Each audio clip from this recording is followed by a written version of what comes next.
संगठन की जहां बात है, रैली के अंदर तो आप सब ने हर व्यू पॉइंट पर बात सुनी थी। मैं दो तीन चीजें जरूर कहना चाहूंगा कि कल सभी जिला अध्यक्ष,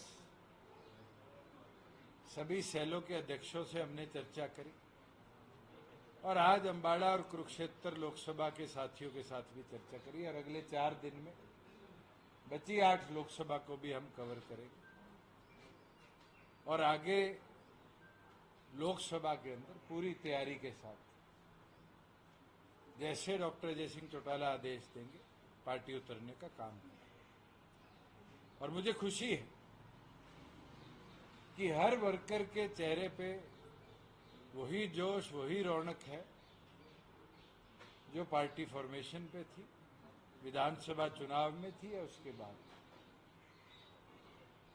और इनके सहयोग से पहले से भी ज्यादा ताकत के साथ लोकसभा भी, विधानसभा भी जननायक जनता पार्टी लड़ने का काम करे। और मैं नई सरकार से ये आग्रह करता हूं कि एक विषय बड़ा महत्वपूर्ण है आज के दिन में, जो पिछले दिनों ओलावृष्टि हुई थी, उसकी हमने गिरदावरी की एक्सटेंशन करी थी 15 तारीख।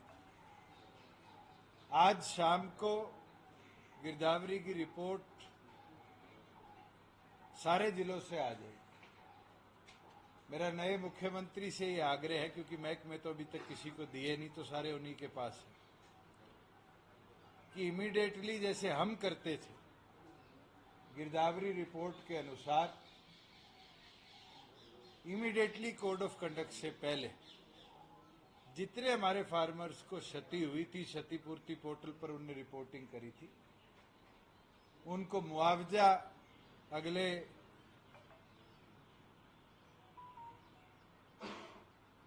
20 घंटों के अंदर अंदर इशू करे,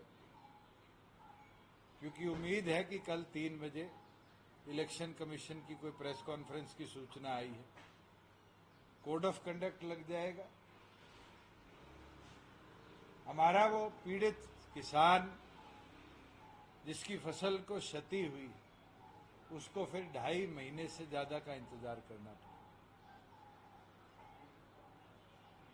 मैं आज ये आग्रह करता हूं सरकार से कि वो तुरंत प्रभाव से जहां जहां ओलावृष्टि के और बारिश के करके फसल को नुकसान हुआ था, उन सभी फार्मर्स को कॉम्पनसेशन मुहैया कराने का काम करें।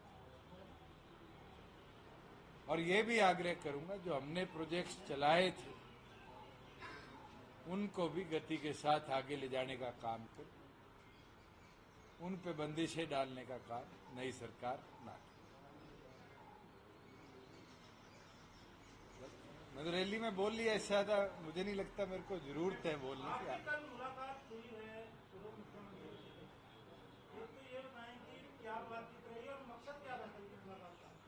मेरा बड़ा अच्छा अनुभव 4.5 साल का रहा है। हमने कोई इशू हो तो प्रदेश के हित के लिए फैसले लिए, कभी हमारी लड़ाई नहीं हुई। और आज वो भी उस पद पे नहीं है, मैं भी उस पद पे नहीं, उम्र में भी वो मेरे से दुगने हैं। मैं 35 का हूं, वो 70 के। और मेरे घर वालों ने इतने तो शिष्टाचार सिखाए हैं, जब आपसी लड़ाई झगड़े ना हो तो अच्छे तरीके से जरूर धन्यवाद करना चाहिए। और मैं उनका धन्यवाद ही करके आया हूं कि उनने 4.5 साल के अंदर बड़े अच्छे तरीके से इस अलायंस को चलाया था और बड़े अच्छे तरीके से इस अलायंस ने प्रदेश कैसे आगे बढ़े उसके अंदर बहुत निर्णय लिए।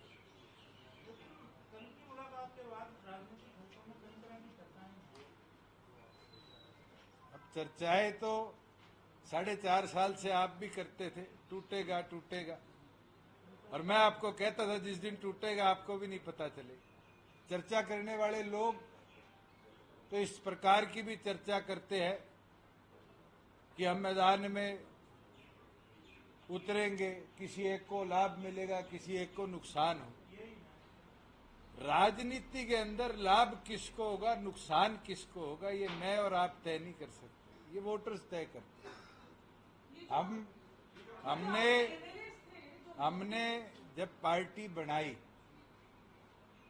और लोकसभा में 7 सीटों पे उतरे तो 7 लाख वोट आए थे।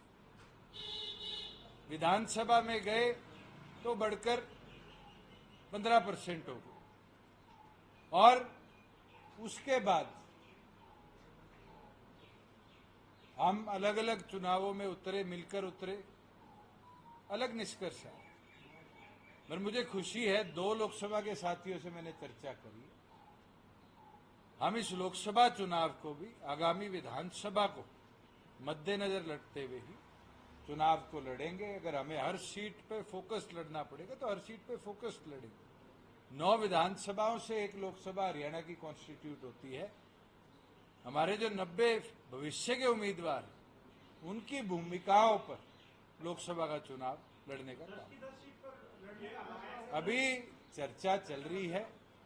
2 लोकसभा क्षेत्र के साथियों से चर्चा हुई है।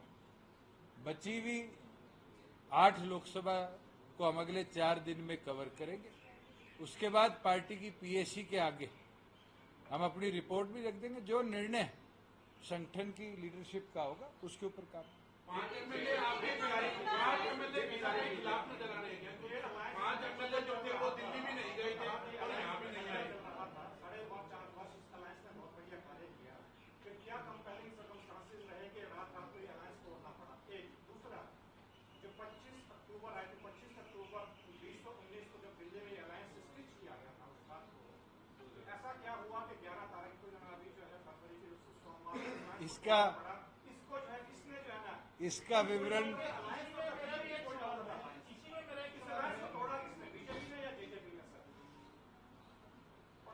मैं आपको एक चीज बड़े अच्छे तरीके से कह सकता हूं कि हमने जो आखिरी एनडीए की हमारी चर्चा की मीटिंग हुई थी, उसमें भी ये विषय रखा था कि 5100 रुपया पेंशन कर दो। आपके 10 सिटिंग एमपी हैं, हम 10 के 10 सीटों पर आपका साथ देने को तैयार हैं। हमारा एक इशू पूरे घोषणा पत्र का जो हम पूरा नहीं कर पाए, वो हमारी मांग थी, उसको हमने रखा। उस इशू के ऊपर